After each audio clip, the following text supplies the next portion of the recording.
The flashbulbs were a symphony of adoration, and Bentley Ashford was its conductor.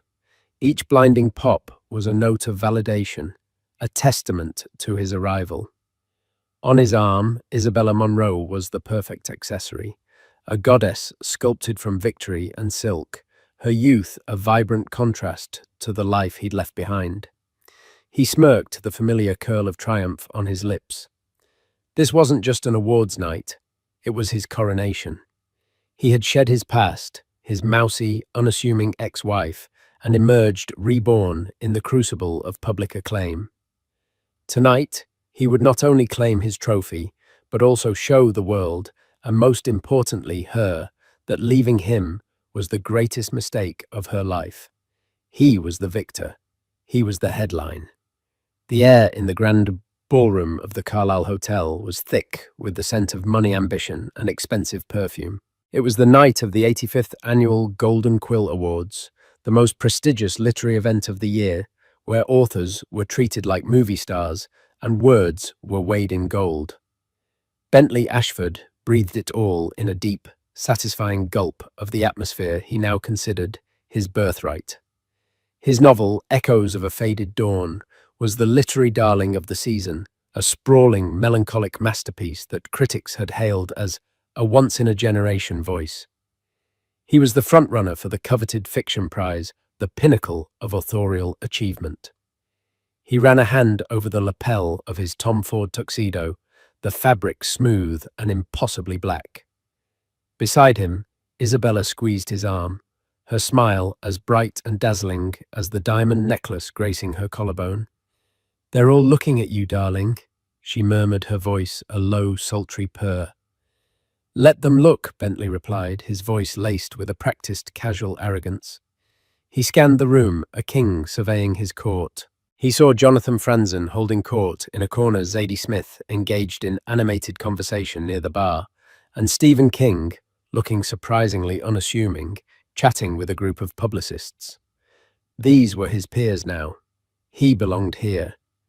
The past 18 months had been a whirlwind of calculated brilliance.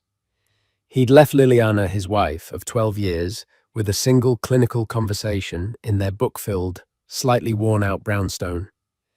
The reason he'd given her was a cliché, wrapped in intellectualism. "We've diverged, Elle. Our creative and personal energies are no longer aligned." The truth, of course, was Isabella. He'd met her at a university guest lecture. She was a graduate student, 24 years old, with wide, adoring eyes and an insatiable appetite for the life he could offer. She saw him not as Bentley, the man who struggled with deadlines and left his socks on the floor, but as Bentley Ashford, the literary genius. She was a reflection of the man he wanted to be, and he'd chosen the reflection over the reality. Liliana had taken it with a quiet, devastating stillness that had unnerved him more than any screaming match would have. She had simply packed her bags, her face pale and her eyes hollow, and disappeared from his life. Their divorce was swift and quiet, handled by lawyers.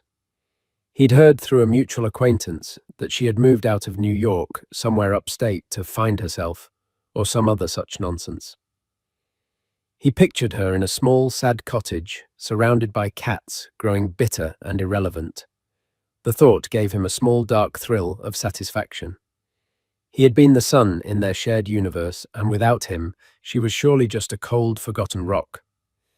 "There's Charles Kensington from the New York Times," Isabella whispered, nudging him slightly. "He gave you that rave review. You should go say hello." "In a moment," Bentley said, his eyes still scanning. He was a shark, and this room was his ocean. Every handshake, every nod, every shared laugh was a strategic move. He was building his brand, cementing his legacy. The award tonight would be the final immutable stone in the foundation of his new life. He and Isabella began their slow, deliberate procession through the room. Hands were shaken, backs were slapped, compliments were exchanged like currency. Bentley was charming, witty, and self-deprecating, in just the right measure, a performance he had honed to perfection. Isabella was his silent, beautiful echo, smiling graciously, her presence a constant, glittering reminder of his virility and success. "Bentley, my boy," a booming voice called out. It was Arthur Mason, his former father-in-law, and ironically, the head of the Mason publishing house, which had not published Echoes of a Faded Dawn. Arthur was a man built like a bulldog, with a gruff exterior that hid a shrewd business mind. "Arthur," Bentley said, his smile tightening almost imperceptibly. "Good to see you." Arthur's eyes flickered to Isabella, a quick, dismissive glance before settling back on Bentley. "Quite a night for you. I read the book. Powerful stuff." "Thank you, Arthur. That means a lot." "Yes, well," Arthur grunted, taking a sip of his scotch. "It had a familiar rhythm to it, a certain cadence. Reminded me of some of Liliana's early prose, back when she used to write." Bentley felt a flash of ice in his veins. He forced a laugh. "Liliana. Oh, she was a wonderful editor, a great first reader, but she never had the patience for the long haul. She was a sprinter, not a marathon runner." It was a line he'd used before. It neatly packaged Liliana's abandoned creative ambitions into a tidy, dismissible box. Arthur just grunted again, his gaze unreadable. "Well, enjoy your night, Bentley. You've certainly worked hard to get here." The words were polite, but the tone felt like sandpaper. Arthur turned and walked away, leaving Bentley feeling strangely exposed. "What was that about?" Isabella asked, a slight frown marring her perfect brow. "He seemed odd." "He's old school," Bentley said, waving a dismissive hand.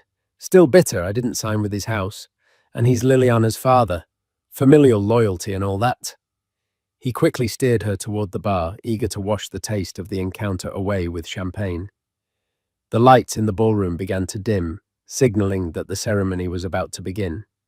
Guests began to move towards their assigned tables. Bentley and Isabella were seated at a prime spot right near the stage, sharing a table with his agent, his publicist, and the editor-in-chief of a major magazine. The buzz in the room was electric, a collective hum of anticipation. Bentley felt his heart begin to beat a little faster. This was it, the culmination of everything. He reached under the table and squeezed Isabella's knee. She looked at him, her eyes shining. "You're going to win," she mouthed. He knew she was right. He leaned back in his chair, a picture of confidence, and allowed himself a moment of pure, unadulterated triumph. He had it all: the woman, the fame, the masterpiece. He was untouchable. He thought for a fleeting second of Liliana in her sad little cottage. He hoped with a savage sort of pity that she was watching the live stream, that she was witnessing his ascent. He hoped it was destroying her. It was then that a subtle shift occurred in the room's atmosphere. A quiet murmur started near the grand entrance, a ripple that spread outwards table by table. Conversations faltered, heads turned. The focused energy of the room suddenly found a new, singular focal point. Bentley followed the collective gaze, annoyed at the interruption. What could possibly be more important than the start of the ceremony?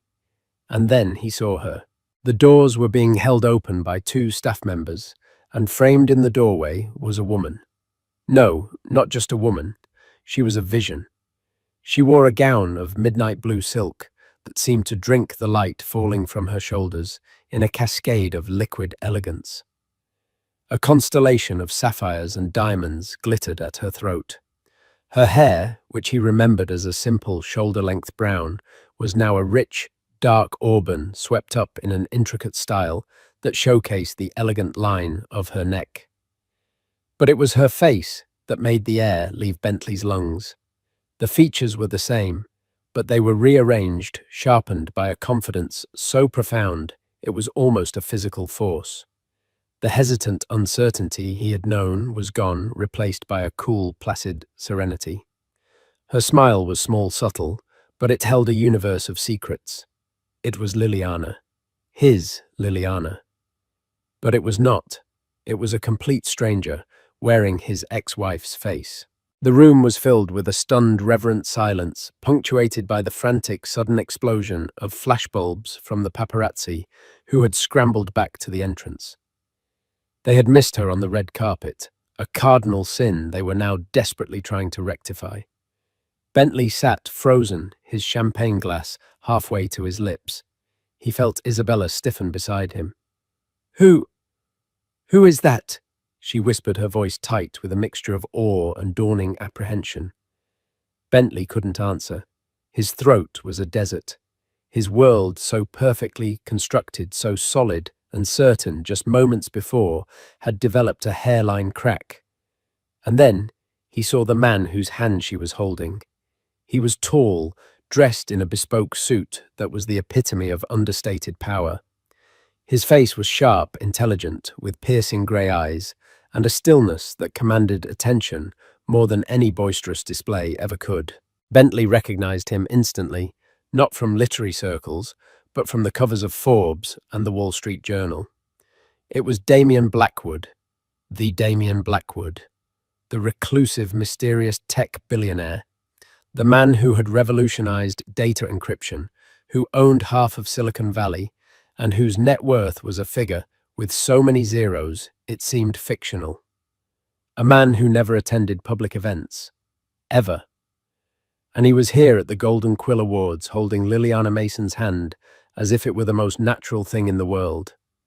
He leaned down and whispered something in her ear, and Liliana laughed. It wasn't the quiet, breathy laugh he remembered. It was a full, melodious sound that seemed to fill the sudden silence in the room. The crack in Bentley's world widened into a chasm.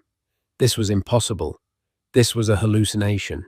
Liliana, his quiet, mousy, irrelevant Liliana with Damien Blackwood. The narrative he had so carefully written for himself, the story of his triumph and her lonely demise, had just been ripped to shreds in front of the entire world, and on the biggest night of his life. The maitre d', flustered and awed, rushed forward to greet the couple. As they were led into the room, every eye followed them. No one was looking at Bentley Ashford anymore. The conductor had lost his orchestra. The spotlight hadn't just moved, it had been stolen by a ghost from his past resurrected and shining with a brilliance he could never have imagined. The silence in the ballroom was a living thing, a palpable pressure that had replaced the earlier buzz of excitement. It was the kind of silence that follows a lightning strike when the world holds its breath, waiting for the thunder. Bentley felt it in his chest, a heavy, suffocating weight. His mind, usually a rapid-fire processor of wit and strategy, was a blank, static-filled screen. Liliana and Damien Blackwood moved through the room with an unhurried grace that only amplified their magnetic pull. They weren't just walking, they were gliding on a current of their own making. The whispers started then, a sibilant tide rising in their wake. Is that Damien Blackwood? What is he doing here? And who is she? She's stunning. Wait! That's Liliana Mason, Bentley Ashford's ex-wife. That last exclamation, uttered by a well-known gossip columnist at a nearby table, was a gunshot in the quiet room. Heads swiveled from Liliana back to Bentley, their expressions a cocktail of shock pity and delicious Schadenfreude-fueled curiosity. Bentley felt hundreds of pairs of eyes on him, dissecting his reaction. He felt his face flush a hot, creeping tide of humiliation.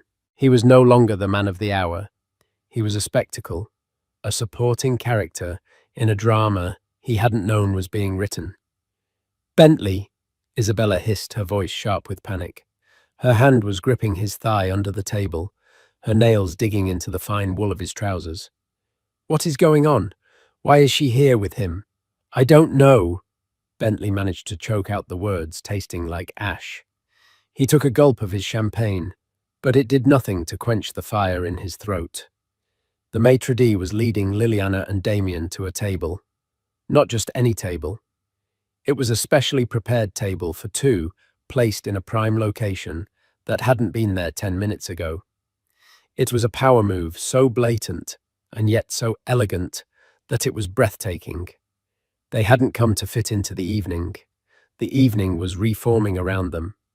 Damien pulled out Liliana's chair, a gesture of old-world courtesy that seemed utterly natural. As she sat, her midnight blue gown pooling around her, She let her gaze drift across the room.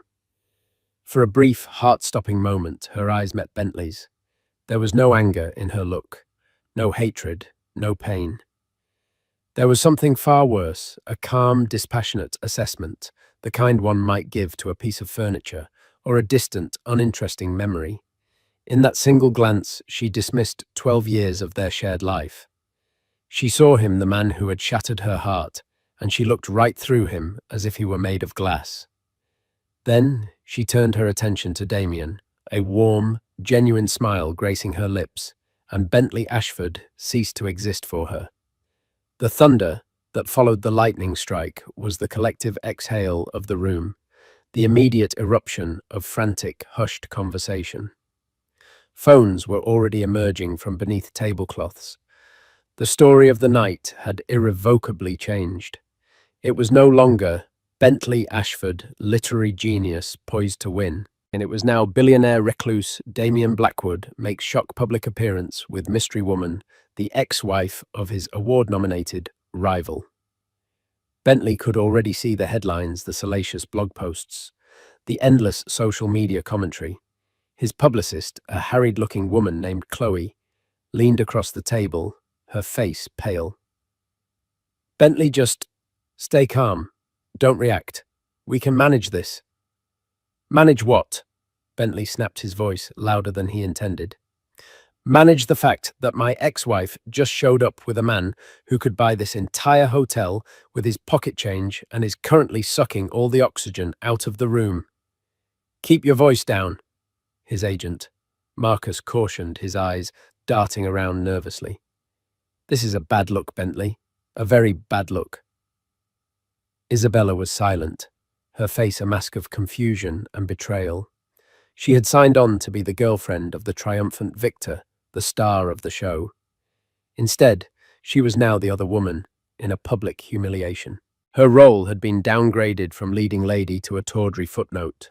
She looked from Bentley's angry, blotchy face to Liliana's serene, luminous one, and a flicker of something doubt, perhaps, or dawning comprehension crossed her features. The lights dimmed further, and a spotlight hit the stage. The host, a famous comedian known for his sharp wit, walked out to the podium. Good evening, ladies and gentlemen, and welcome to the Golden Quill Awards. We have a lot of literary talent in the room tonight, and apparently... He paused, letting his eyes drift pointedly towards Damien Blackwood's table. Some serious venture capital, too. I guess the rumor is true, the publishing industry really is looking for a new business model. A wave of laughter, slightly strained, rippled through the room. The host had acknowledged the elephant, and in doing so, had cemented its importance. Bentley wanted to slide under the table. He felt a bead of sweat trickle down his temple. The ceremony began, but the proceedings were a blur to Bentley. Awards were given for poetry, for biography, for debut novel. Winners gave heartfelt, emotional speeches, but the room's attention was divided. Every few minutes, a surreptitious glance would be thrown toward Liliana and Damien's table. They seemed oblivious, lost in their own world. They spoke quietly. He would occasionally reach across and touch her hand, and they shared a bottle of wine that had been brought specifically for them, its label one. Bentley had only ever read about. He couldn't focus. The words of the speakers turned into a meaningless drone. The applause was a distant roar. His mind was a maelstrom of rage, jealousy, and a terrifying, unfamiliar feeling of helplessness. How had this happened? The Liliana he knew was quiet, intellectual, and deeply insecure about her place in the world. She was the one who edited his manuscripts, who organized his research, who reminded him of appointments. She was the scaffolding that held up his genius essential, but meant to be unseen. The woman across the room was a different species entirely. She radiated a confidence that came from deep within, a self-possession that no amount of money or fame could buy. It was the one thing he could never give her, because his own confidence was a fragile construct built on external validation. He remembered her writing. Arthur was right. There was a cadence in echoes of a faded dawn that was hers. He'd always told himself he was simply inspired by her, that he was elevating her raw, unformed ideas into true art. He'd read her journals, her abandoned short stories, absorbing her unique way of seeing the world, of phrasing a feeling. He saw it as a collaboration, albeit an uncredited one. He was the artist, she was the muse. But now, looking at the woman she had become, a dark, venomous thought slithered into his mind. What if he had it backwards? What if he was the parasite and she was the host? He pushed the thought away violently. It was absurd. He was the genius. The critics had said so. The next award, the presenter on stage announced, is for the highest honor in American letters, the Golden Quill for fiction. This was it, the main event. Chloe put a reassuring hand on his arm. Breathe, Bentley. This is your moment. No matter what else is happening, this is yours. Bentley straightened his tie and tried to compose his features into an expression of humble anticipation. He felt Isabella's hand, cold and clammy, find his again. The nominees were read aloud. His name was last met with strong, enthusiastic applause, though it felt muted compared to the buzz that still surrounded Liliana's presence. The camera panned to his face. He smiled a tight, forced grimace he hoped looked genuine. The presenter, a celebrated actress with an Oscar on her mantle, tore open the envelope. The silence stretched thick and heavy. And the Golden Quill goes to... Bentley held his breath. His entire future, his entire sense of self, hung on the next few words. Catherine Park, for the last embers of winter. The world went white. For a moment there was no sound, only a high-pitched ringing in his ears. The applause that erupted for the other author felt like a physical blow. He saw Catherine Park, a quiet, unassuming woman in her late 60s, gasp and cover her mouth, tears welling in her eyes. Her table erupted in joy. His table was Sant. Chloe's hand fell from his arm. Marcus stared at the stage, his face grim. Isabella simply let go of his hand, her touch retreating as if he were suddenly contagious. Bentley clapped. He had to. He was on camera. The motion was mechanical, wooden. His face felt like a plaster mask that was about to crack. He had lost. On the night his ex-wife had returned from the dead to publicly humiliate him, he had lost. It wasn't just a defeat. It was an annihilation. His eyes against his will were drawn back to Liliana's table. She was politely applauding the winner, a small, serene smile on her face. She hadn't even looked at him. His failure was as irrelevant to her as his success would have been. Damien Blackwood leaned over and offered her his arm. She took it, and together they stood up. They had no reason to stay. They hadn't come for the awards. They had come for something else entirely. As they began to walk towards the exit long before the ceremony was over, they passed his table. For a moment, Liliana was only a few feet away from him. He could smell her perfume, a subtle, complex scent of sandalwood and night-blooming jasmine. Nothing like the simple lavender soap she used to wear. She didn't look at him. She didn't look at Isabella. Her gaze was fixed forward. But as she passed, she turned her head slightly, and her eyes met Isabella's. It was a fleeting look, but it was filled with a universe of meaning.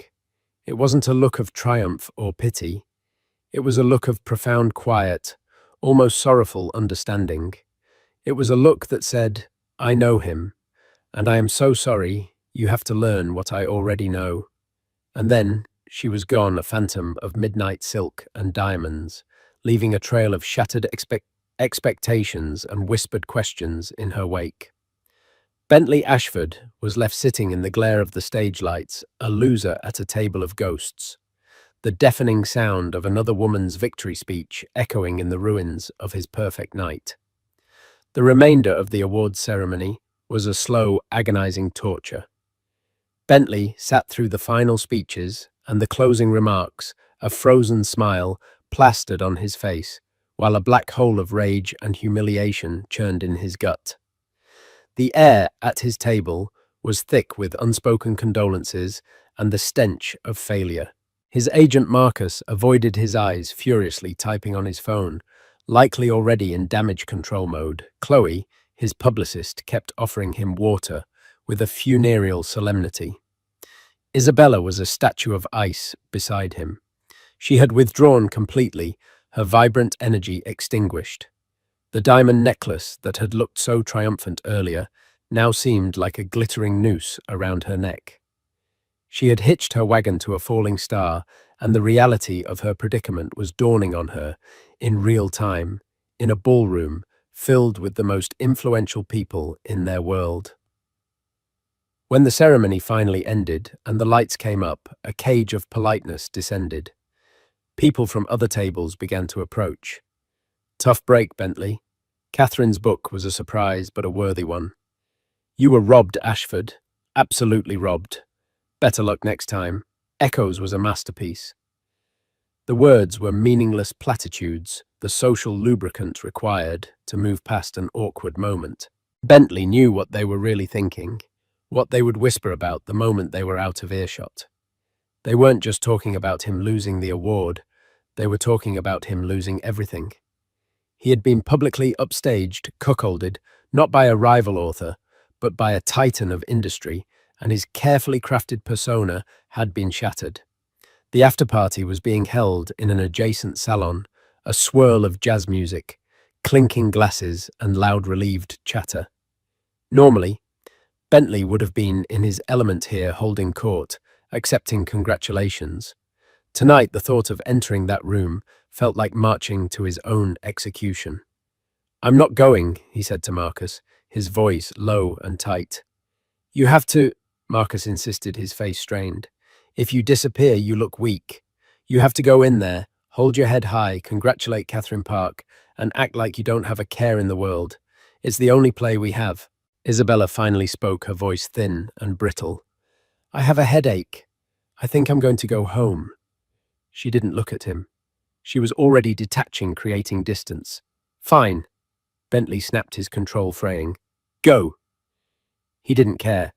At that moment, she was just another part of the evening's spectacular failure. She flinched as if he'd struck her, then turned and walked away without another word, melting into the crowd, heading for the coat check. Her retreat was another public wound, another drop of blood in the water, for the sharks to scent. Steeling himself, Bentley followed Marcus towards the afterparty. As he stepped through the archway, a wall of noise and forced merriment hit him. He felt intensely conspicuous, as if a spotlight was following him, illuminating his shame. And then he saw them. They hadn't left the hotel. Liliana and Damien Blackwood were in a secluded alcove of the salon, speaking with a small select group of people. Bentley recognized them instantly. Michael Linton, the chairman of a major Hollywood studio, and Ari Emanuel, the notoriously powerful CEO of the talent agency WME. This wasn't a social call. This was a business meeting disguised as a casual chat. The sight sent a fresh wave of venom through Bentley's veins. It all clicked into place. This wasn't a random act of revenge. This was a strategic, calculated strike. She hadn't come here just to upstage him. She had used his night, the platform he had built, as a launchpad for her own ambitions. She was leveraging the attention, the buzz, the sheer shock of her appearance with Damien Blackwood to make deals with the most powerful men in entertainment. He couldn't stand it. The injustice, the sheer audacity of it was more than he could bear. His ego, bruised and bleeding, demanded action. He needed to reassert control, to puncture the serene, untouchable bubble she had created around herself. Ignoring Marcus's frantic whispered, "Bentley, don't!" He broke away and began to walk towards the alcove. As he approached, the conversation paused. 4 pairs of intensely powerful eyes turned to him. Michael Linton and Ari Emanuel looked at him with mild professional curiosity. Damien Blackwood's grey eyes were cool and unreadable, as impenetrable as a fortress wall. Liliana's expression was one of mild, weary surprise, as if she were spotting a persistent insect she thought she'd already swatted away. "Bentley," she said, her voice even. There was no warmth in it, just acknowledgement. "Liliana." He began, forcing a smile that felt like a snarl. I must say I'm surprised to see you. I didn't think literary awards were quite your scene anymore. I pictured you more upstate, with a garden. He gestured vaguely, trying to paint a picture of the quaint, irrelevant life he had imagined for her. Liliana's smile didn't waver. People change, Bentley, and gardens require patience. It turns out my talents were better suited to a different kind of cultivation. Her eyes flickered briefly towards Damien and the other men. Bentley pressed on, fueled by a desperate need to land a blow. And you've certainly found a powerful benefactor. He let the word hang in the air, weighted with insinuation. He glanced at Damien Blackwood, a direct challenge. Damien, an unexpected pleasure. I wasn't aware you were a connoisseur of modern fiction. Damien Blackwood didn't rise to the bait. He simply inclined his head slightly. I'm a connoisseur of brilliance, Mr. Ashford, in any form it takes. His gaze rested on Liliana with an admiration so genuine it made Bentley's stomach clench. And Liliana is one of the most brilliant people I've ever met.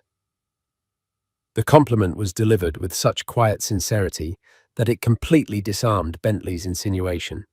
It wasn't a boast, it was a statement of fact. Bentley turned his attention back to Liliana, his voice dripping with condescension. Well, I'm glad to see you've landed on your feet. After everything, I was worried. This finally seemed to elicit a flicker of a real emotion from her, a spark of something that looked like pity. You were never worried, Bentley, she said, her voice soft, but carrying a devastating clarity. You were relieved, there's a difference. The truth of it hit him like a punch to the gut. Michael Linton and Ari Emanuel were now watching the exchange with undisguised interest, their predator's instincts sensing a story far more compelling than any manuscript. I only ever wanted what was best for you, Bentley lied, trying to regain his footing. No, Liliana corrected him gently. You only ever wanted what was best for you. You just needed me to believe it was for me. It was a neat trick. For a while. She paused, then delivered the killing blow, a verbal coup de grace. The thing you never understood, Bentley, is that I wasn't the scaffolding holding you up.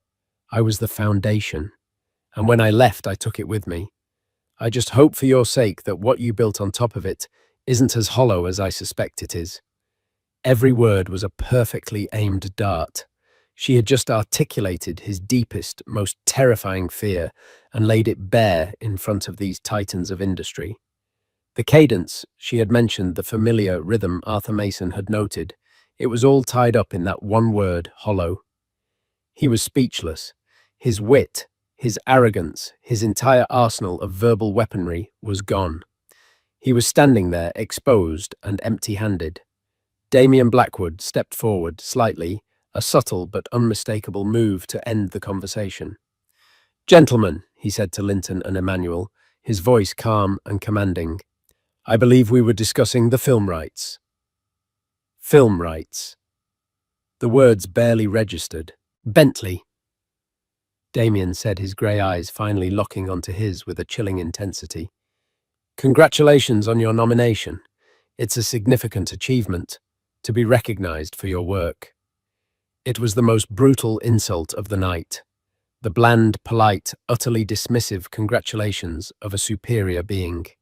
He was swatting Bentley away, not with anger, but with indifference. He was dismissing him as a minor nuisance, a footnote to their far more important conversation. Bentley felt a hot flush of shame so intense it was dizzying. He had come over to reclaim his power to inflict a wound, and instead he had been dismantled piece by piece with surgical precision. He hadn't just lost the battle, he had been erased from the war. He mumbled something incoherent, a pathetic excuse for a retreat, and turned. As he walked away, he heard Ari Emanuel's distinct, gravelly voice pick up the conversation as if he'd never been there. So about the protagonist, Ari said. The story of a woman finding her voice after being silenced. It's powerful. We see a major star in the role. The narrative arc is incredible. Bentley froze. They weren't talking about his book. They were talking about hers, about her life, about the story he had tried so hard to erase. His humiliation was now complete. He was not only the villain in her story, he was a footnote in the lucrative deal being made about it. He stumbled through the crowd blind to the faces deaf to the music and fled the party, escaping into the cold, indifferent New York night. The next morning, Bentley awoke to the aggressive grey light of a New York hangover. His head throbbed in time with the city's distant sirens. The tuxedo from the night before was crumpled in a heap on the floor of his sterile minimalist apartment, an apartment he'd chosen specifically because it was the aesthetic opposite of the warm, cluttered brownstone he had shared with Liliana. Isabella was gone. There was no note, just an empty space on the pillow beside him, and the faint, lingering scent of her perfume, a ghost of his failed triumph. He stumbled to the kitchen and fumbled with the espresso machine, his hands shaking. He needed caffeine, but what he really craved was validation. He needed to see his name in print, to see the narrative of the night spun in his favor. Perhaps some critics would argue he was robbed. Perhaps the focus would be on his literary merits, not the red carpet drama. With a trembling finger, he tapped open the browser on his phone. The New York Times, the arts section. The headline was a punch to the face. Blackwood's surprise appearance at Golden Quills fuels Hollywood speculation. Liliana Mason, ex-wife of nominee Ashford at center of mystery deal. His name was there, but only as a subordinate clause, a piece of identifying information for the real star of the story, Liliana. The article barely mentioned his book or his loss. Instead, it was a breathless piece about Damien Blackwood's unprecedented appearance, accompanied by a stunning photo of him and Liliana. They looked regal, powerful, a modern-day power couple. There was a smaller, unflattering, candid shot of Bentley, caught mid-sentence as he confronted them, his face tight with anger. He looked petty and small. He clicked on another link, a popular culture blog. The headline was even more brutal.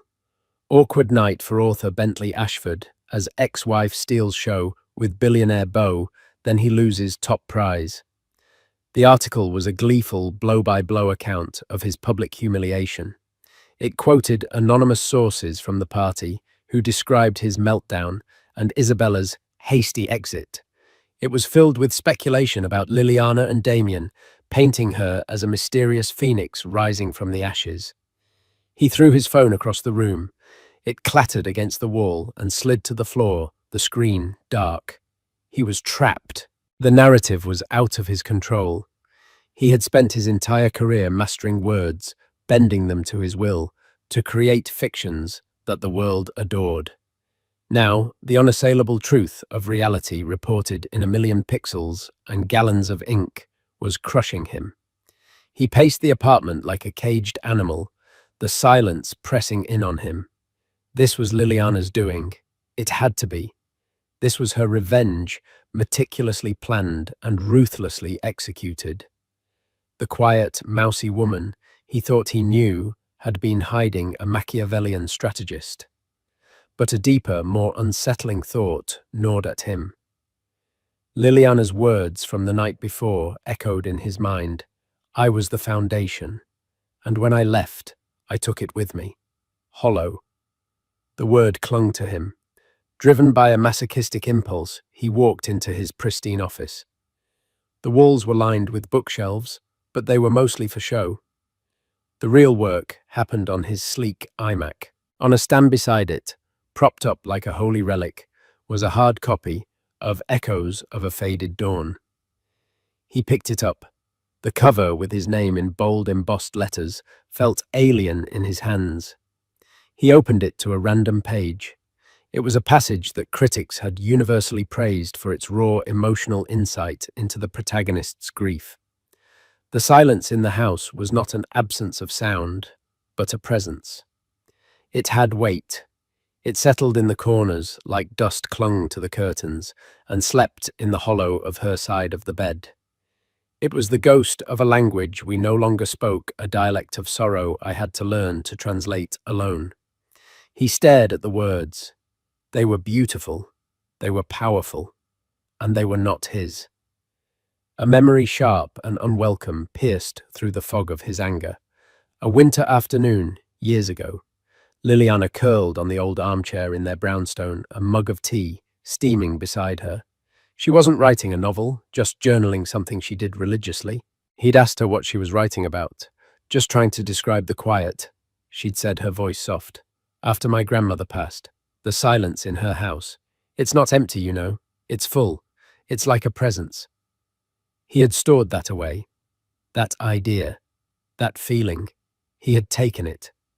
He frantically flipped through the book, a cold sweat breaking out on his skin. Page after page, he saw her. Not just her ideas, but her very voice, her unique turn of phrase, the specific, idiosyncratic rhythm of her prose that Arthur Mason had recognized. There was the description of the falling autumn leaves as a slow, rust-colored surrender. That was from a poem she wrote in college and had pinned to the corkboard above her desk for years. There was the protagonist's habit of organizing her books by the emotion they evoked, not by author or genre. That was Liliana's quirky system, something he used to tease her about. The central metaphor of the novel, the echoes of a past life that shaped the present, was the core theme of an unfinished short story. She had let him read a story. She had abandoned after he'd told her it was a little too sentimental, a bit naive. He had lied. He'd seen its potential, its power, and he had discouraged her so he could claim it for himself. He had convinced himself it wasn't theft. It was inspiration. It was alchemy. He was the genius who could take her raw, unrefined emotions and shape them into art. He was the sculptor, and she was the clay. But looking at it now, stripped of his self-delusion, he saw the truth. He was a plagiarist, not of another published author, but of a private life. He had stolen the soul of his own wife and sold it to the world as his own. The book wasn't a masterpiece. It was a meticulously crafted forgery, hollow. The truth was a physical sickness. He stumbled to the bathroom and wrenched his body, trying to expel the poison of his own deceit. When he was done, he gripped the sink, staring at his reflection in the mirror. The man looking back at him was a stranger. His face, which yesterday had seemed handsome and successful, now looked gaunt and haunted. His eyes were filled with a desperate, panicked fear. He finally understood. Liliana's revenge wasn't the public spectacle at the awards night. That was just the opening act. Her true revenge was this moment, this private, solitary reckoning. She didn't need to expose him. She knew that his success was built on a lie so profound that it would eventually consume him from the inside out. She had let him build his gilded cage and then simply walked away, leaving him to realize he was trapped inside it alone. His phone buzzed from the other room. He ignored it. It buzzed again and again. A frantic, insistent rhythm. Finally driven by a sliver of desperate hope that it might be Isabella calling to reconcile, he retrieved it from the floor. The screen was cracked, but it lit up with a string of texts from his agent Marcus. "Call me now. A journalist just contacted me. A guy named Marcus Thorne. No, not me, another Marcus. He's asking about your early drafts. He's asking about Liliana's old writings. Someone talked Bentley. He says he has copies of her journals. Bentley, for the love of God, call me. What the hell is going on?" The blood drained from his face. It wasn't just a private reckoning anymore. The ghost he had tried to contain within the pages of his book was breaking free. The foundation Liliana had taken with her was beginning to crumble, and the entire hollow edifice he had built was about to come crashing down on his head. Bentley awoke to the aggressive grey light of a New York hangover. The tuxedo from the night before was a crumpled heap on the floor of his sterile minimalist apartment. Isabella was gone. There was no note, only an empty space on the pillow beside him, a ghost of his failed triumph. He stumbled to the kitchen, his hands shaking, bypassing the espresso machine for his phone. He needed to see the narrative to find some spin that might salvage his pride. He found none. The headlines were a public execution. The New York Times, Blackwood's surprise appearance at Golden Quills. Fuels Hollywood speculation. Liliana Mason, ex-wife of nominee Ashford at center of mystery deal. His name was a footnote. A culture blog was more brutal. Awkward night for author Bentley Ashford as ex-wife steals show with billionaire beau, then he loses top prize. The article featured an unflattering candid of him confronting Liliana. His face tight with anger, making him look petty and small.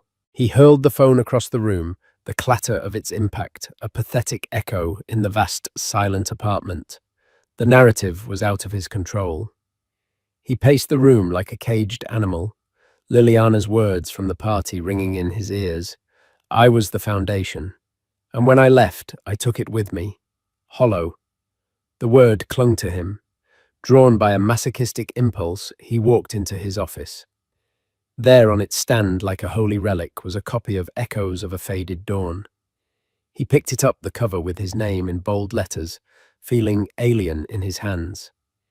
He opened it to a random page, a passage praised by critics for its raw emotional insight.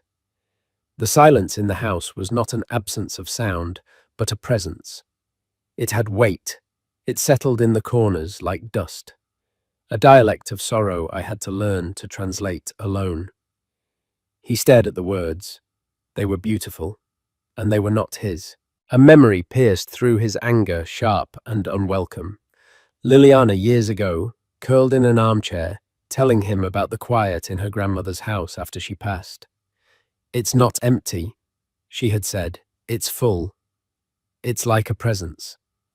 He had taken it. He had taken her grief and called it his genius. Frantically, he flipped through the book, a cold sweat on his skin. Page after page, he saw her phrasing, her metaphors, her soul. The protagonist's habit of organizing books by the emotion they evoked. That was Liliana's quirky system. The central theme of Echoes was from an unfinished story he'd told her was naive, so he could mine it for himself. He had convinced himself it was alchemy, that he was the artist elevating her raw material. But stripped of his self-delusion, he saw the truth. He was a plagiarist, not of a book, but of a life. The masterpiece wasn't his creation. It was a forgery of his wife's soul, hollow. The truth was a physical sickness. He stumbled to the bathroom and wrenched his body, trying to expel the poison of his own deceit. He gripped the sink, staring at his reflection. The man looking back was a stranger, his face gaunt and haunted. He finally understood Liliana's true revenge. It wasn't the public spectacle. It was this private, solitary reckoning. She had let him build his gilded cage and then simply walked away, leaving him to realize he was trapped inside it alone. His phone buzzed from the other room, a frantic, insistent rhythm. He retrieved it from the floor. The screen was cracked, but lit up with texts from his agent, Marcus. Call me now. A journalist just contacted me. Marcus Thorne. He's asking about your early drafts. He's asking about Liliana's old writings. He says he has copies of her journals. Someone talked Bentley. Bentley, for the love of God, call me. The blood drained from his face. This journalist wasn't a gossip columnist. He was a career ender. Bentley dialed, his hands slick. Tell me this is a joke, he whispered. I wish I could. Marcus's voice was grim. This guy Thorne has scans of Liliana's journals. He read me passages over the phone. They were verbatim Bentley. The silence in the house was not an absence of sound, but a presence. That exact line. He's giving us 24 hours to comment before he publishes. There was a damning pause. Is it true? Bentley's silence was his confession. Jesus Christ, Marcus breathed. We're done. My agency can't be associated with this. I'll release a pro forma denial, but after that, you're on your own. The line went dead. The final door of his professional life slammed shut, As if on cue, he heard a key in the lock. Isabella stepped inside, not with the hesitant air of a returning lover, but with the grim purpose of an undertaker. She carried an empty tote bag. "Isabella," he began. "Don't," she said, holding up a hand. She walked past him to the bedroom and began methodically collecting her things. "What are you doing?" he asked, his voice cracking. She faced him, her eyes clear and cold, all adoration replaced by a profound disappointment. "Last night," she said, when she looked at me, "your ex-wife, she didn't look angry. She looked sorry for me. I didn't understand it then, but I do now. She knew who you were, and she knew I was about to find out." A bitter laugh escaped her. "I was such a fool. I believed it all, the genius, the masterpiece.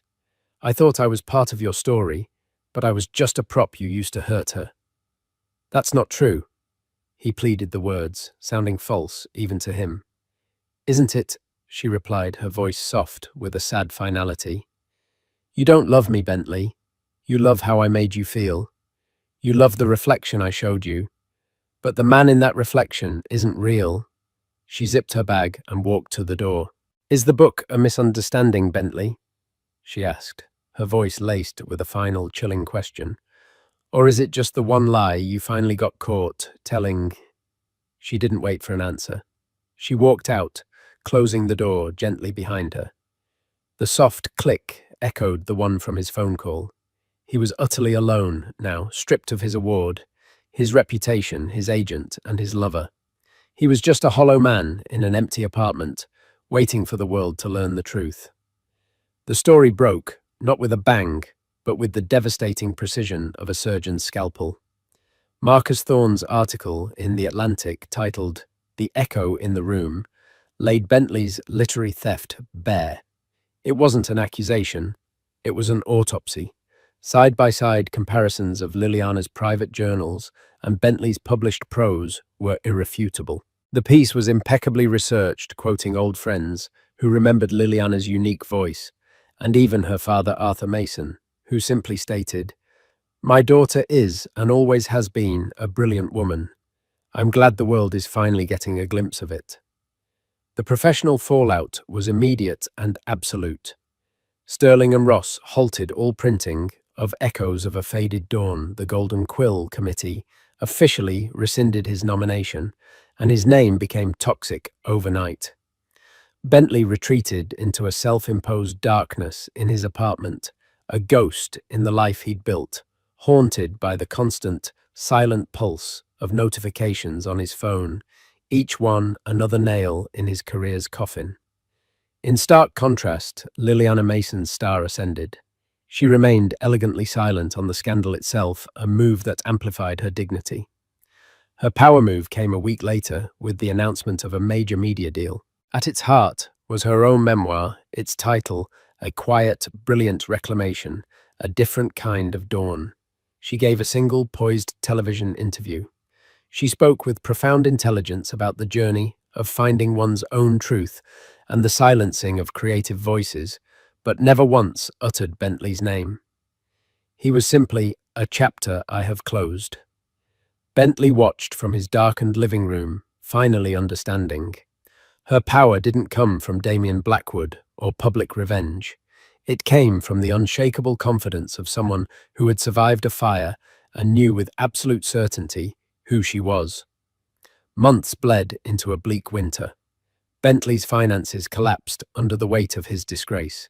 He was forced to sell the apartment, his art, and his designer furniture, the props for a life that was no longer his. He moved into a small, anonymous room, a nobody in a city that had once worshipped him. One afternoon, he saw her book displayed in a shop window. The cover was a simple, powerful photograph of Liliana, her gaze direct and strong. It was a #1 bestseller. With the last of his cash, he bought a copy and sat on a park bench, reading the final chapter. Her words were not for him, but they struck him with the force of a final judgment. "Some have called my story one of revenge," she wrote. "It is not. Revenge is a conversation with the past. I am only interested in a conversation with the future. Justice is not about punishing those who wronged you. It is about building a life so full and true that their chapter becomes an insignificant footnote. The greatest power is not to destroy, but to create. Bentley closed the book. A cold single tear traced a path through his unshaven cheek. It was a tear of pure annihilation. She hadn't just defeated him, she had transcended him entirely. He was the footnote, a faded echo. He was left with nothing but the truth in a profound and empty silence, the utter absence of the man he had pretended to be. And so the curtain falls on Bentley Ashford, a man who flew too close to a sun he did not create. His story serves as a chilling reminder that success built on deceit is a house of cards destined to collapse under the weight of truth. It wasn't the public spectacle or the loss of a trophy that destroyed him. It was the quiet, undeniable power of a voice he tried to silence. Liliana Mason didn't seek revenge in the traditional sense. Her victory was far more profound. She reclaimed her narrative, her art, and her life, proving that the most powerful spotlight is the one that shines from within. What did you think of Liliana's ultimate triumph? Was it poetic justice or something more? Let us know your thoughts in the comments below. What happens when the man who threw you away is forced to watch you ascend to a world he can only dream of? For years, Ethan Carter told anyone who would listen that his ex-wife, Olivia, was a career-obsessed workaholic who didn't know the first thing about being a partner. He had his new perfect fiancée, Maddie, the ultimate wife material. He was the winner.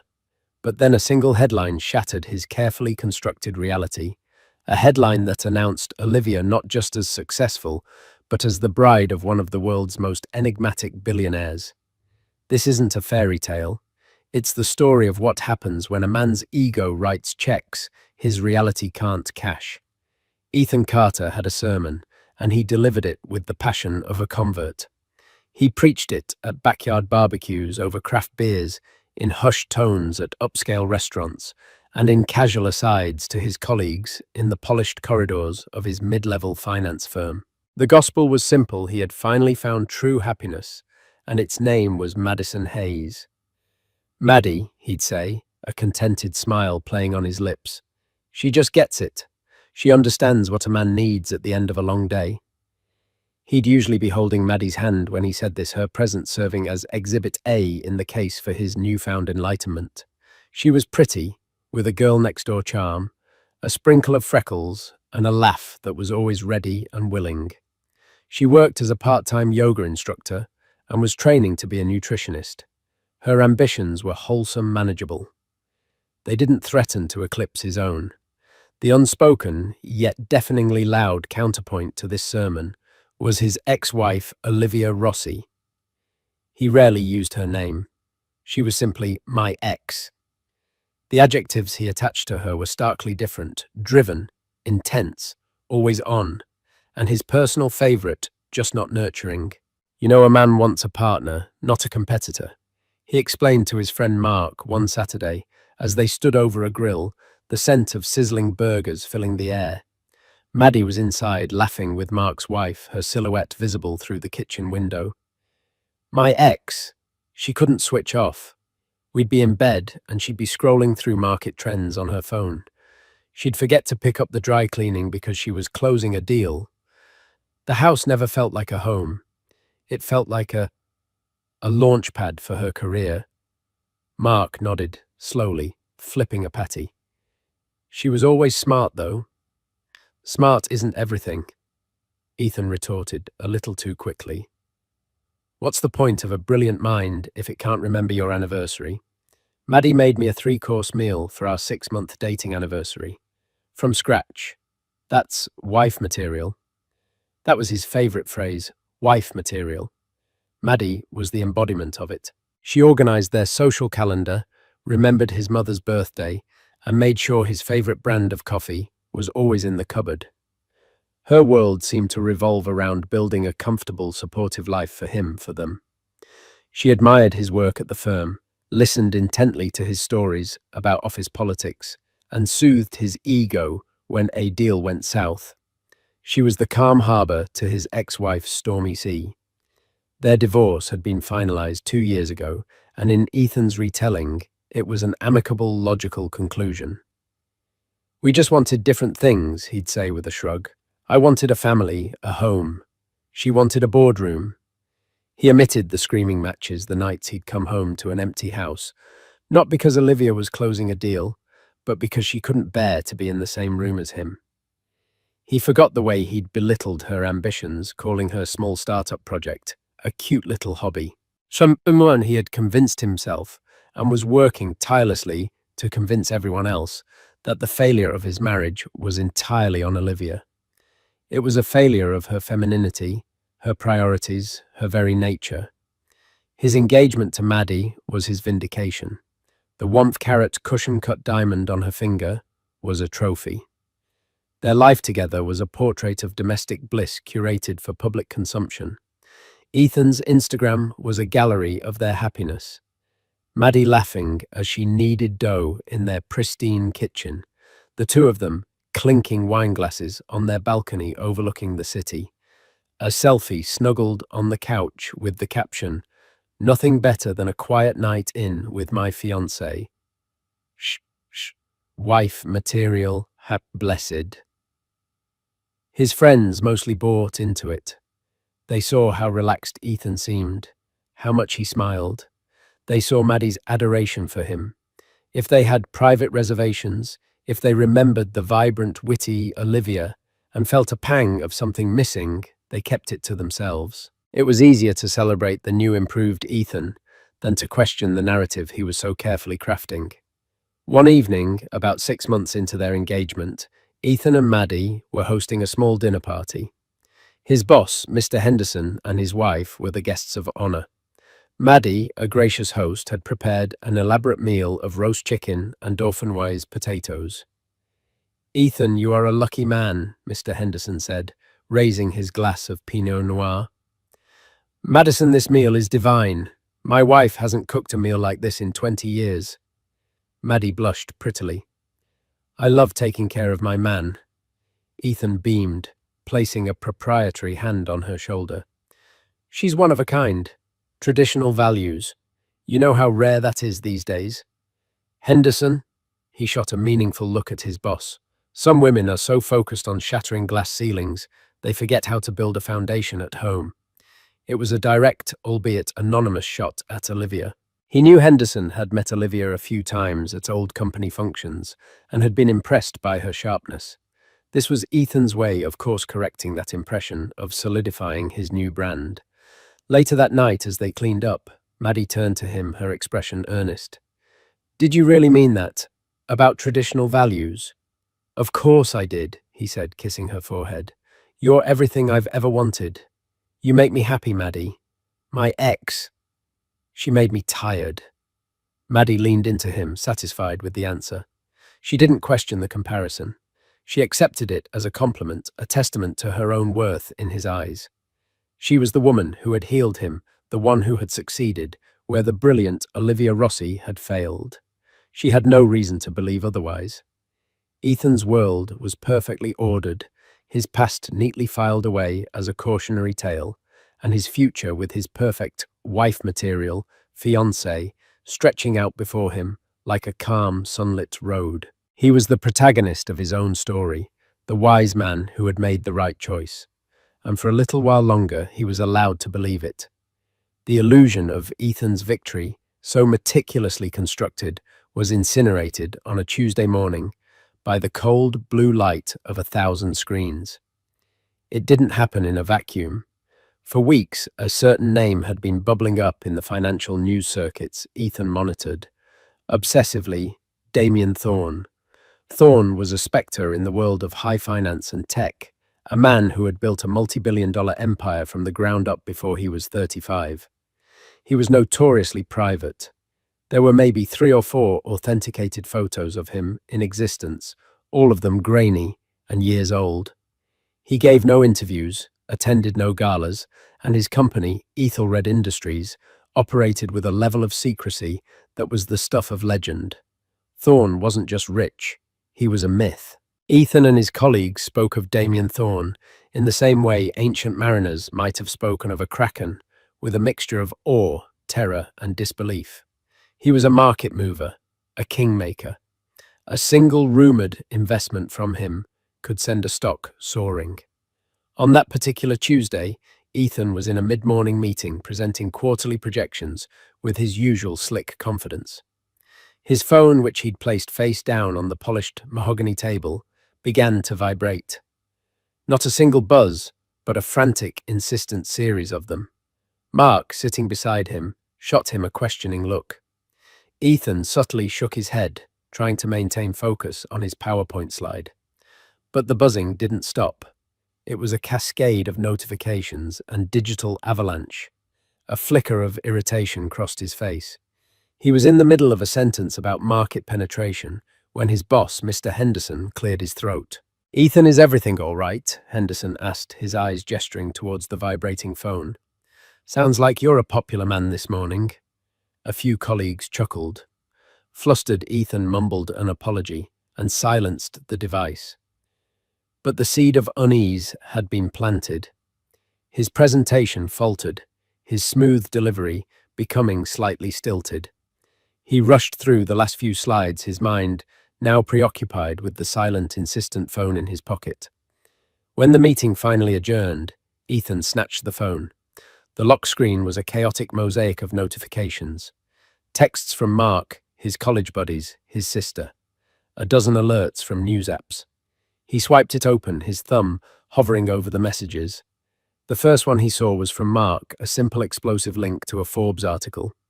Above the link, Mark had typed a single sentence. "Ethan, you are not going to believe this." He clicked the link. The page loaded, and for a moment the world seemed to tilt on its axis. The headline was stark black and brutal. It read, "A power union, reclusive billionaire, Damien Thorne, to marry tech CEO, Olivia Rossi." Ethan's breath hitched. It couldn't be. His Olivia. No, there must be another Olivia Rossi, who was a tech CEO. It was a common enough name. He scrolled down his heart, pounding a frantic rhythm against his ribs. And then he saw the picture. It was a professional photograph, stunning in its intimacy and power. Damien Thorne, no longer a grainy myth, but a startlingly handsome man with sharp, intelligent eyes and a jawline that could cut glass, stood with his arm around a woman. But it was the woman who stole Ethan's breath. It was Olivia. But it was an Olivia he had never seen before. The woman in the photo was radiant, her dark hair styled in sleek waves, her smile not the tired, strained one he remembered, but wide and genuine. She was wearing a simple but exquisitely tailored emerald green dress that highlighted the fire in her eyes. She wasn't just standing next to Damien Thorne. She was his equal, her posture exuding a confidence that bordered on regal. She looked powerful. She looked happy. She looked utterly, devastatingly untouchable. His Olivia. CEO Olivia Rossi. The article was a paean to their success. It detailed Thorne's legendary status and then introduced Olivia as the undisputed visionary behind Innovate Forward, a startup that had in just 2 years become a leader in sustainable AI. It spoke of her genius, her unrelenting drive, and her recent multi-billion-dollar valuation after securing a revolutionary patent. The company he had called a cute little hobby was now being hailed as a world-changing enterprise. The article mentioned her background, her summa cum laude degree from Stanford, her early work at a top consulting firm. It even included a brief cutting sentence. Rossi, who is divorced, founded Innovate Forward shortly after the dissolution of her first marriage, channeling her formidable energy into her professional ambitions. The words hit him like a physical blow. Channeling her formidable energy. They made it sound like their divorce had been the catalyst for her greatness, the removal of an obstacle, the removal of him. He sank into his office chair, the world around him, muffled as if he were underwater. The fluorescent lights of the office seemed too bright, the air too thin. He clicked on another link, this one to Vogue. The headline was even worse: the wedding of the decade inside Damien Thorne and Olivia Rossi's ultra-private engagement. More photos. Olivia laughing on a yacht, her hand in Thorne's.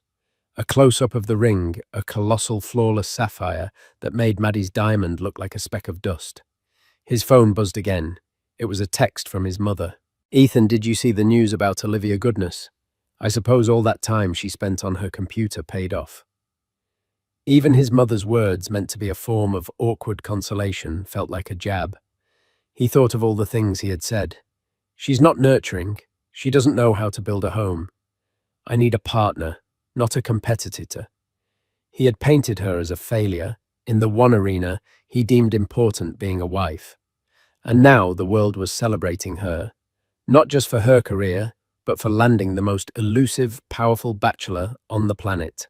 She hadn't just failed to be his wife. She had leveled up to become a billionaire's bride. His carefully constructed narrative, the gospel he had preached so fervently, had been torn to shreds and set on fire. He wasn't the winner who had wisely traded up. He was the fool who had let a diamond slip through his fingers because he was too blind to see its worth.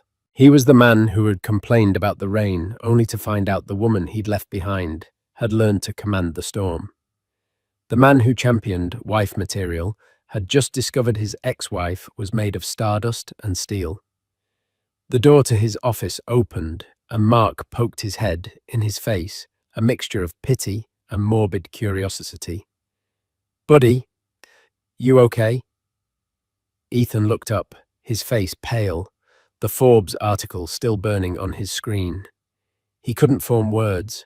All he could do was stare at the picture of Olivia, the woman he thought he knew, the woman he had so confidently dismissed, now smiling at the world from an unattainable height.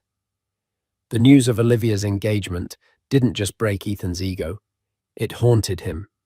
Olivia Rossi became a ghost in his machine, a phantom presence that permeated every corner of his life, turning his domestic bliss with Maddie into a stage play where he was forgetting his lines.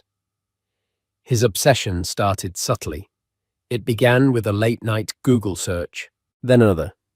Soon he had set up alerts for her name for Damien Thorne's, for Innovate Forward. His phone, once a tool for work and a gallery of his life with Maddie, became a shrine to his ex-wife's success. He consumed every article, every blog post, every paparazzi photo he could find. He saw Olivia and Damien leaving a Michelin-starred restaurant in Paris. He saw them at a tech conference in Kyoto, where Olivia was the keynote speaker.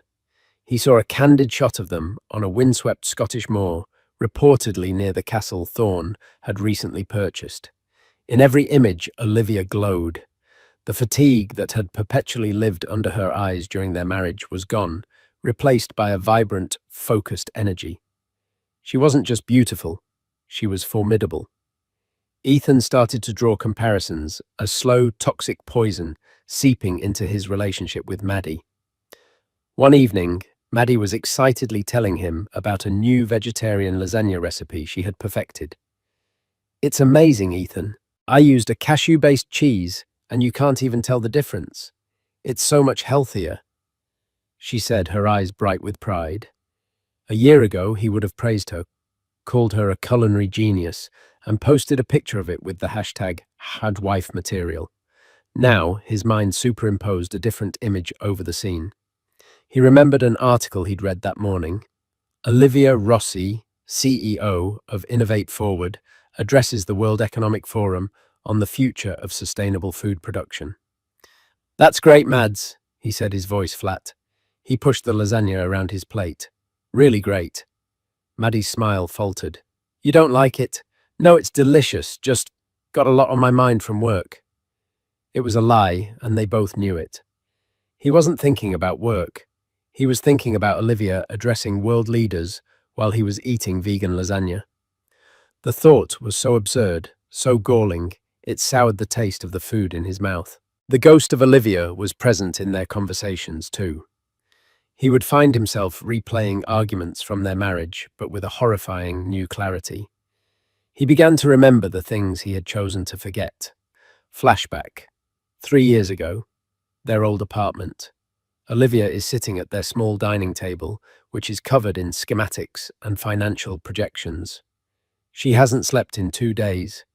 Her eyes are red-rimmed, but blazing with excitement. "Ethan, look at this," she says, her voice thrumming with energy.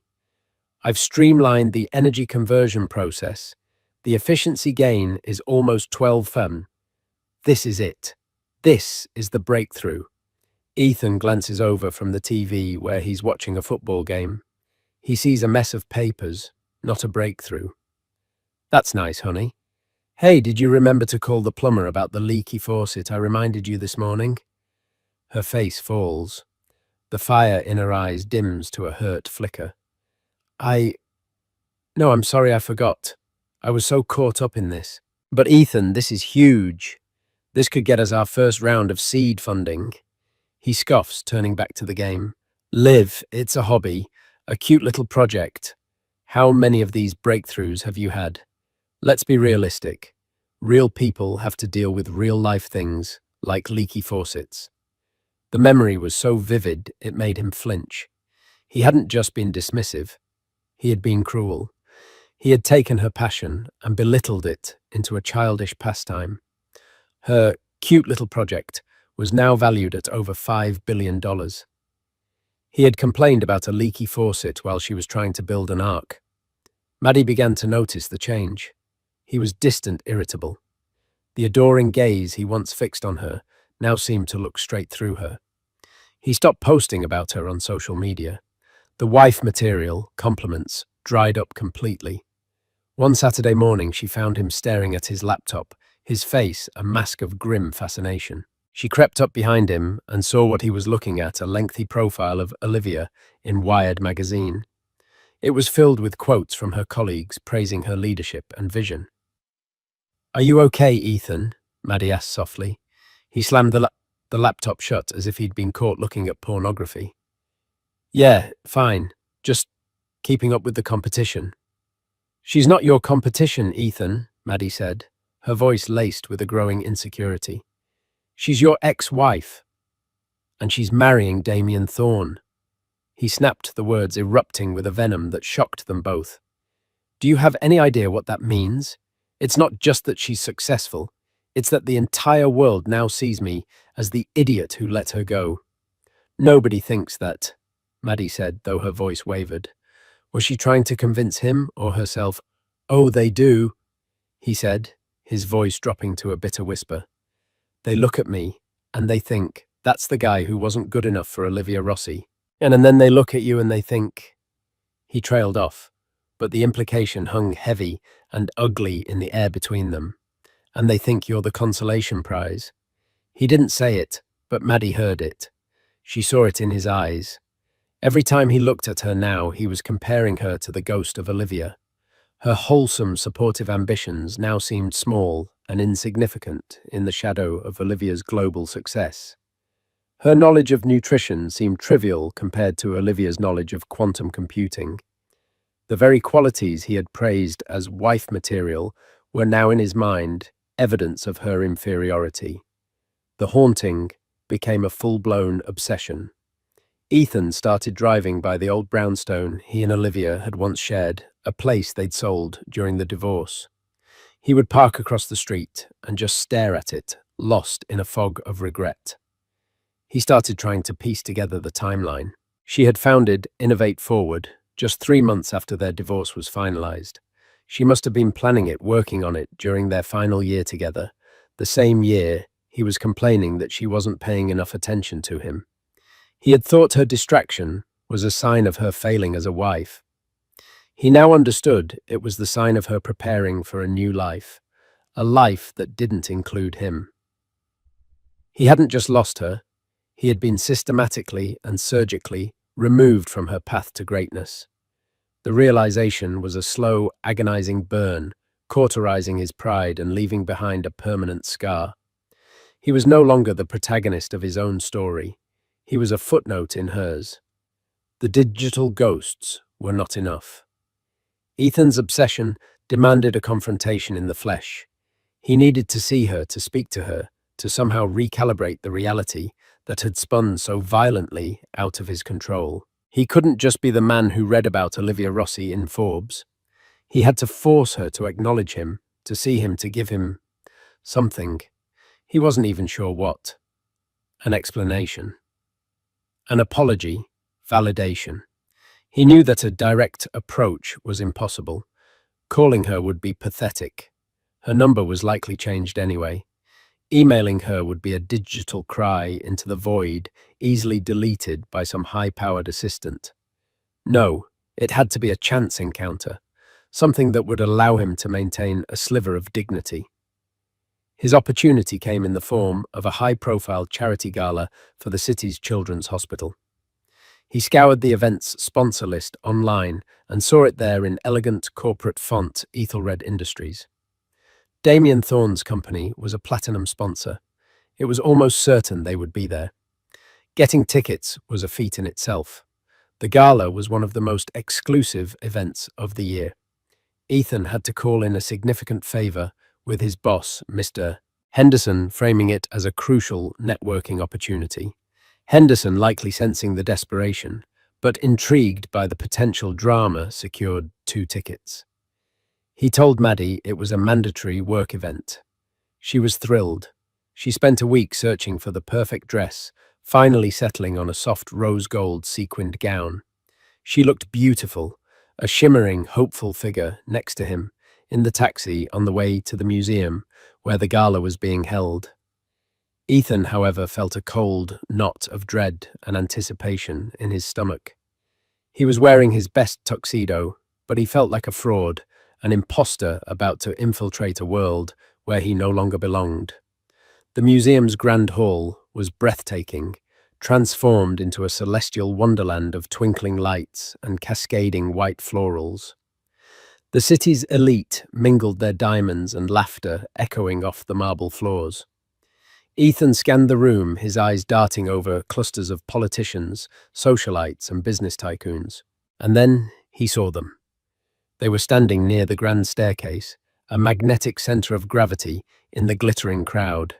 Damien Thorne was exactly as he appeared in photographs, tall, impeccably dressed, in a custom-tailored suit, exuding an aura of quiet, unshakable power.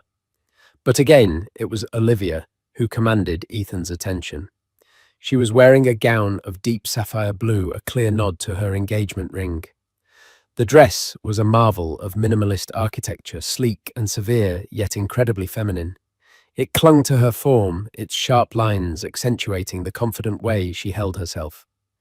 Her hair was swept up in an elegant chignon, showcasing a pair of diamond earrings that glittered like captive stars. She wasn't just in her element, she was the element. People orbited her, listening with rapt attention as she spoke, her gestures animated and precise. Maddie saw them too. Wow! She breathed, her grip tightening on Ethan's arm. That's her. She's stunning. There was no jealousy in her voice, only pure, unadulterated awe. It made Ethan feel even worse. He steered them towards the bar, his throat suddenly dry. He needed a drink. He needed a plan. He watched her for 20 minutes, a predator stalking his prey. He saw her part from Thorne's side to speak with an elderly woman in a wheelchair, her expression softening with genuine warmth. He saw her laugh at something a city councilman said, a full-throated, joyful sound that he couldn't remember ever hearing from her. This was his moment. She was alone. "I'll be right back," he muttered to Maddie, leaving her by a marble pillar. He walked towards Olivia, his heart hammering against his ribs. Each step felt like wading through wet cement. She had her back to him, finishing her conversation. As the woman in the wheelchair was wheeled away, Ethan stepped forward. "Olivia," she turned. Her eyes, those fiery, intelligent eyes, landed on him. For a fraction of a second, there was a flicker of surprise, a ghost of the woman he once knew. Then it was gone, replaced by a cool, polite neutrality.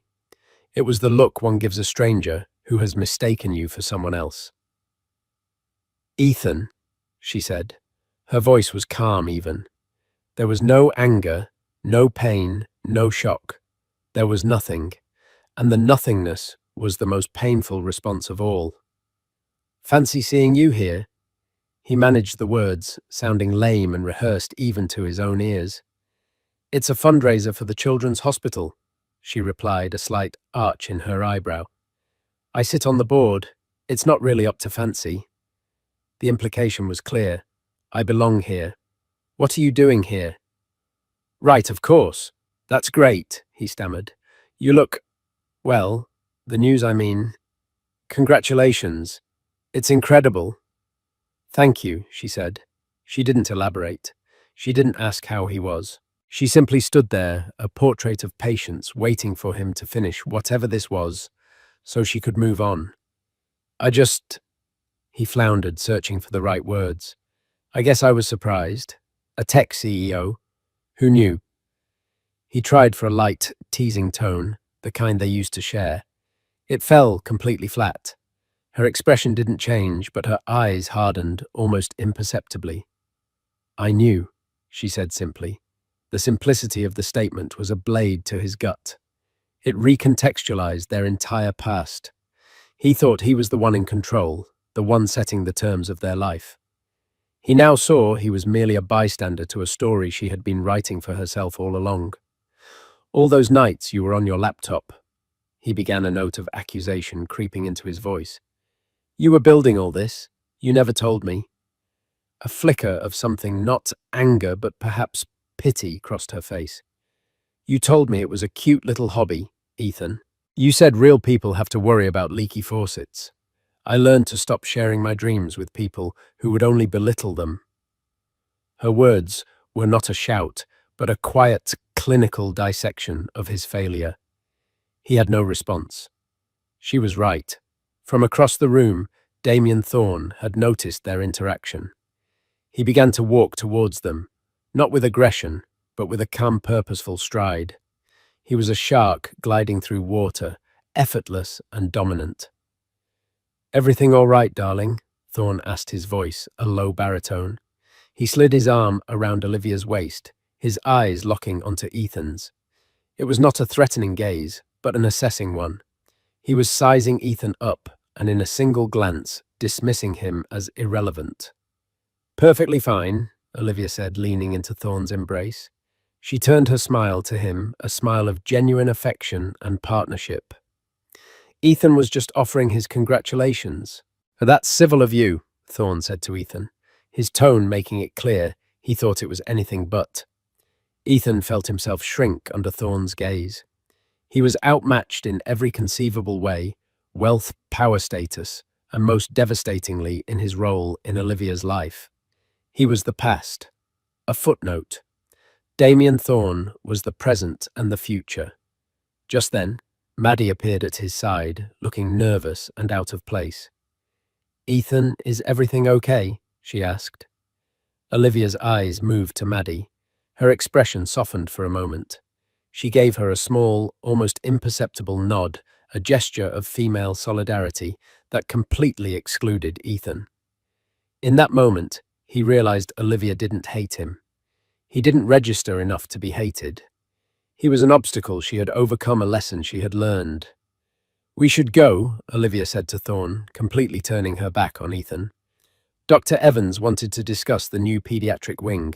As they walked away, Thorne's hand resting protectively on the small of her back, Ethan was left standing in their wake, the scent of Olivia's expensive perfume lingering in the air. He felt Maddie's hand on his arm, a grounding but unwelcome touch. He had engineered the collision, hoping to cause a dent, a spark, something to prove he still had an effect on her. Instead, he was the one left wrecked on the side of the road, watching her drive off into the stratosphere without a glance in the rearview mirror. The disastrous encounter at the gala sent Ethan into a downward spiral. The cool dismissal from Olivia and the silent, authoritative presence of Damien Thorne played on a loop in his mind.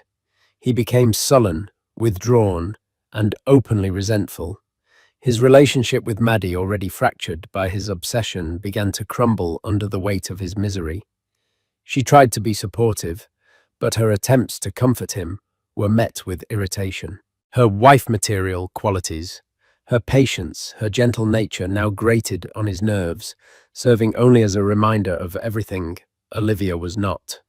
The real twist, the final nail in the coffin of Ethan's self-delusion, didn't come from a headline or a public humiliation. It came from the past, in the form of an old friend and a drunken, pathetic confession. Her name was Clara, a mutual friend from the early days of Ethan and Olivia's marriage. She had been Olivia's confidant and had always maintained a friendly, if more distant relationship with Ethan after the divorce. Maddie, in a desperate attempt to understand the man she was supposed to marry, had reached out to Clara for coffee. She wanted to know what Olivia was really like, hoping to find a flaw, a crack in the perfect facade that would make her feel less like a second-place trophy. They met in a quiet cafe, and Maddie, her voice trembling slightly, explained the situation. He's obsessed with her, Clara. Since the news about her engagement, he's a different person. He looks at me like I'm not enough. I just need to understand what their marriage was like. Why did they really break up? Clara sighed, stirring her latte. She had seen Ethan's narrative play out on social media and through the grapevine.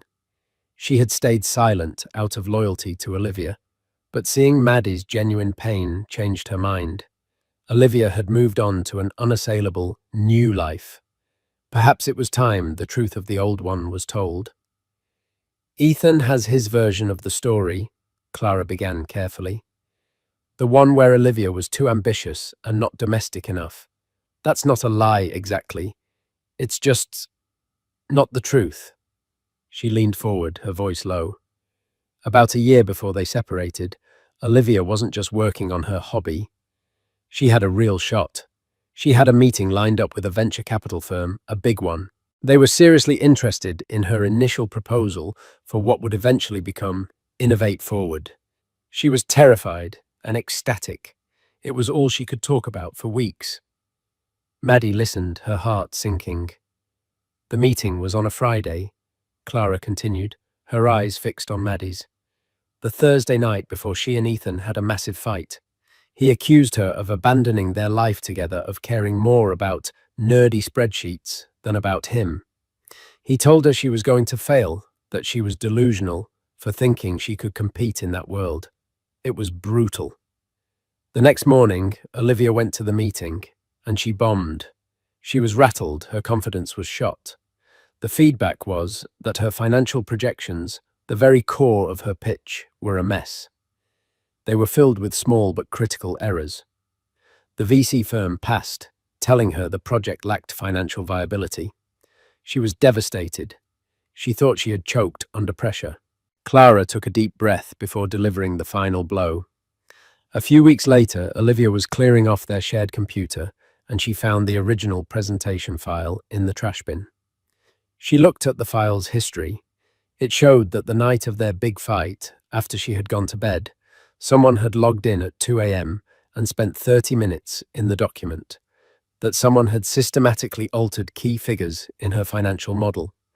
Tiny changes, almost impossible to spot unless you knew what you were looking for, but enough to make the whole projection fall apart under scrutiny. Maddie felt the blood drain from her face. "No," she whispered. "There were only two people who had the password to that computer," Clara said softly. "Olivia and Ethan." The truth was a horrific, ugly thing. Ethan hadn't just been an insecure, unsupportive husband who belittled his wife's dreams. He had been a saboteur, fearing her potential success, fearing she would outgrow him. He had actively, maliciously, and secretly crippled her chances. He hadn't just failed to encourage her, he had tried to ensure she would fail. The divorce hadn't been about wanting different things. It was because Olivia had discovered his ultimate betrayal. She never confronted him with the proof she was too broken and too proud. She simply packed her bags and left, deciding that a clean break was better than a war. She would rebuild on her own, far away from the man who had tried to tear her down. That night, Maddie went home in a state of shock. The apartment she had so lovingly decorated felt cold and alien. Ethan was on the couch drinking scotch and morosely scrolling through his phone, no doubt looking for more news about Olivia. The sight of him stewing in his self-pity over the success he had tried to prevent was repulsive.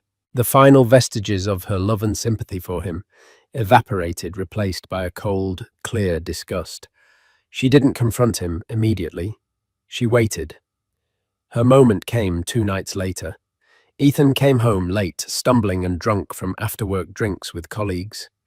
He was in a maudlin, self-pitying mood, ranting about how unfair the world was. "She has everything," he slurred, slumping into a chair. "Everything. And what do I have?" This was it. Maddie stood before him, her arms crossed, her face a mask of stone. "You want to know why she has everything, Ethan?" she asked, her voice dangerously quiet. "It's luck," he muttered. "She met a rich guy." "No," Maddie said, her voice rising with a furious power she didn't know she possessed. "It's because she got away from you. Clara told me, Ethan. She told me about the presentation, about the VC meeting, about what you did to her financial projections at 2 in the morning." Ethan's drunken haze seemed to vanish. He stared at her, his face ashen, his mouth opening and closing like a fish. He was caught, utterly and completely caught. He started, but no excuse would come. "You didn't think she was wife material because you were terrified she was made of something more." Maddie continued her words like shards of glass. "You didn't want a partner. You wanted a cheerleader who would stay on the sidelines. The moment she had a chance to get in the game, a game you knew you couldn't play, you didn't just bench her. You tried to break her legs." She held up her left hand and with a final decisive tug, pulled the 1.5-carat cushion-cut diamond ring from her finger. The ring he had called a trophy. It felt cheap and tainted. She threw it on the coffee table where it landed with a dull, unsatisfying clink. "All this time," she said, her voice breaking with the agony of her own foolishness, "I thought I was the woman who was good enough for you. I finally realized the truth. I was just the woman you thought you could control. Your consolation prize. But you lost Ethan. You didn't just lose her, you've lost me too." He didn't protest. He didn't argue. He just sat there, a collapsed ruin of a man stripped of his lies and his last remaining relationship. The ghost of his past betrayal had finally come home, not just to haunt him, but to leave him utterly and completely alone. Maddie's departure was swift and silent. She didn't scream or throw things. The next morning, while Ethan was nursing his hangover, and the even more painful hangover of his exposed soul, she packed her bags. She took the clothes, the yoga mats, the nutrition textbooks. She left behind the life they had built, which she now saw was nothing more than a set piece for his fragile ego. She left the ring on the table. Ethan's world, already tilted, capsized completely. The silence in the apartment was a living entity. It was the silence of 2 failed relationships, the silence of his own profound moral bankruptcy. He would walk past Maddie's empty closet and feel a pang, not of love, but of loss for the comforting illusion she provided. She had been his shield, his proof that he was a desirable man who had made a good choice. Without her, he was just the guy who sabotaged his brilliant wife and then got dumped by his fiancée. His work suffered. The slick confidence that was his primary professional asset evaporated. His colleagues, who had all seen the news about Olivia and had undoubtedly heard the whispers of his breakup with Maddie, treated him with a mixture of pity and contempt. Mr. Henderson called him into his office one afternoon. "Carter," he said without any preamble, "your numbers are down. You look like hell. Whatever is going on in your personal life, get it sorted. This firm doesn't pay for baggage." The humiliation was absolute. He was failing everywhere. He was the common denominator in his own life's wreckage. He made one last desperate attempt to salvage something. He composed a long, rambling email to Olivia. It was a pathetic cocktail of apology, self-pity, and twisted justification. He admitted to the sabotage but framed it as a moment of weakness, a desperate act by a man terrified of being left behind. He wrote about how he had never stopped loving her, how he realized now she was the only one for him. He ended it by begging for a chance to talk, to explain himself in person. He hit send in the dead of night, fueled by scotch and desperation. The reply came less than an hour later. It was not from Olivia. It was from an email address he didn't recognize with the subject line, "A final communication." The message was brief and utterly devastating. Mr. Carter. This email is to confirm that Ms. Rossi has received your message. It is also to inform you that a legal team has been retained to handle any and all future correspondence from you. Any further attempts to contact Ms. Rossi, Mr. Thorne, or their associates, either directly or indirectly, will be met with immediate legal action, including but not limited to a restraining order. Your email has been logged as evidence of harassment. We trust this is the final communication required on this matter. Sincerely, the Office of Damien Thorne. It wasn't even a lawyer's name. It was an anonymous edict from the machine that now protected Olivia. He hadn't just been dismissed. He had been classified as a threat, a nuisance to be managed by underlings. The woman he had once shared a bed with was now so far removed from him that he couldn't even reach her with an apology. He was a piece of spam caught in the filter of her new magnificent life. A few weeks later, the final act of his humiliation played out on every screen in the world. Vogue released the exclusive photos of the wedding. It wasn't a lavish, ostentatious affair, as he might have imagined. It was an event of breathtaking taste and quiet power. The ceremony took place at the Scottish castle he had read about under a canopy of ancient trees. There were only 50 guests. The photos showed Olivia in a wedding dress that defied convention. It was elegant, structured, and modern, with clean lines and a powerful silhouette. She looked less like a princess and more like a queen. But it was the expression on her face that truly broke him. In every photo, she radiated a joy so profound and serene, it seemed to light up the ancient landscape. It was the look of a woman who was not just loved, but seen valued and revered for exactly who she was. The photo that went viral was a candid shot of her and Damien Thorne during the reception. They weren't looking at the camera. They were looking at each other, laughing, a shared joke or a moment of understanding passing between them. They were a team, partners, competitors on the same side, conquering the world together. Ethan stared at the picture on his phone, sitting alone in the sterile apartment that Maddie had left. He saw everything he had thrown away and everything he had tried to destroy. He had wanted a wife who would make his house a home. Olivia had left and built an empire. He had wanted a woman who would live in his shadow. She had found a man who wasn't afraid of her light, a man who wanted to stand in it with her. He finally understood. Olivia's success wasn't a lucky break or a fairy tale. It was the direct result of her talent, her drive, and most painfully, her liberation from him.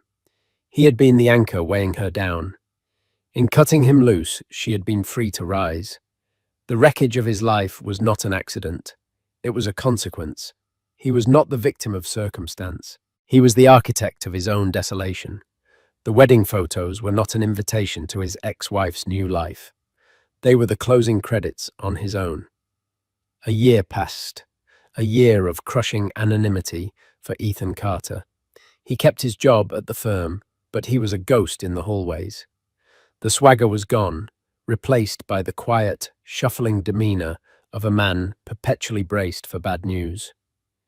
He was no longer invited to the important meetings or the after-work drinks. He was simply there, a piece of furniture. He sold the apartment he had shared with Maddie at a loss and moved into a smaller, nondescript unit in a less fashionable part of town. His life had contracted, shrinking to the size of his own diminished self-worth. He rarely looked up Olivia anymore. It was too painful. Her star had only continued to ascend. Innovate Forward, with the backing of Thorne's Ethelred Industries, had become a global behemoth. Olivia Rossi was a household name, a regular on most powerful women lists, a symbol of modern female achievement. She and Thorne were the ultimate power couple, their philanthropy as legendary as their business acumen. One rainy Saturday afternoon, Ethan was sitting in a generic coffee shop, nursing a lukewarm coffee and staring out at the rain-streaked street. It was the kind of aimless, empty day that had become the standard for him. The bell above the door chimed, and two women walked in shaking rain from their umbrellas. One of them was Maddie. He hadn't seen her since the day she left. She looked different. Her hair was cut shorter, in a chic, no-nonsense bob. She wore stylish glasses and carried a leather satchel. The soft, deferential girl he had tried to mold into his perfect wife was gone. In her place was a confident-looking woman. Their eyes met across the small cafe, a flicker of recognition, then surprise. He expected her to turn and leave, or at least to look away with disdain. She didn't. After a moment's hesitation, she walked over to his table. Her friend found a seat near the window. "Ethan," she said. Her voice was steady, devoid of the anger or pain that had defined their last conversation. "Maddie," he responded, his own voice raspy. "You look great." "I am great," she said, and it was a simple statement of fact. "I went back to school, full-time. I'm finishing my master's in public health policy. I want to work with non-profits, help design community wellness programs." "Wow," he said, genuinely surprised. "That's impressive." "It's what I always wanted to do," she explained. "Before I met you, I just sort of, put it on hold. I thought I wanted something else." She looked at him, not with pity, but with a kind of clinical curiosity. "I heard you moved." "Yeah," he said, gesturing vaguely at his drab surroundings. "Downsized." An awkward silence fell between them. It was the silence of a shared history that neither of them was proud of. "For what it's worth," Maddie said, finally breaking the silence. "I hope you're okay." "I'm getting by," he lied. She gave him a small, sad smile. "You know, for a long time I was so angry. At you, but also at myself for believing your whole wife material nonsense. I made myself smaller to fit into the box you wanted for me." She paused, gathering her thoughts. "But then I realized something. Olivia wasn't the only one who got away from you. I did too. And in a way, you did me a favor. You showed me exactly what I don't want. I don't want to be wife material. I want to be me." Her words weren't meant to be cruel, but they were the most profound indictment of his life he had ever heard. He had been so focused on his loss of Olivia, this larger-than-life figure, that he had barely registered the true nature of his loss of Maddie. He hadn't just lost a fiancée, he had lost a good person, whom he had actively tried to diminish. "I have to go," she said, nodding towards her friend. "Take care of yourself, Ethan." He watched her walk away, rejoining her friend with an easy laugh. She picked up her satchel, adjusted her glasses, and walked out of the cafe, back into her new, self-defined life. Ethan was left alone at his table, the coffee cold, the rain still falling outside. He finally understood the full scope of his tragedy. His story wasn't about an ex-wife who became a billionaire's bride. It was about a man who was so afraid of the light in others that he chose to live in the dark. He had been offered 2 chances at love, 2 different but equally valuable women, and he had squandered them both through his own insecurity. He didn't have a wife, a fiancée, or even a narrative anymore. All he had was the quiet, persistent, and undeniable knowledge that he was the architect of his own empty room. And for the first time, he didn't blame Olivia, or Maddie, or Damien Thorne. He had no one to blame but the man staring back at him in the faint reflection of the rain-soaked window. So what's the real takeaway from Ethan's story? It's a harsh reminder that when you try to define someone else's worth, you often just reveal your own limitations. Ethan thought he wanted wife material, but what he really wanted was a mirror that only reflected the version of himself he liked. He tried to dim Olivia's light, only to be blinded by her eventual brilliance. He underestimated Maddie, only to watch her walk away and build a life of purpose he could only envy. He lost not one, but two incredible women, not to fate or bad luck, but to his own suffocating ego. If this story resonated with you, if you've ever felt underestimated, or have seen someone get the karmic justice they deserved, hit that like button and share this video. And don't forget to subscribe for more real-life stories that peel back the curtain on the complexities of human nature. Let us know in the comments, was Ethan a villain or just a tragic product of his own insecurity? We'd love to hear your thoughts.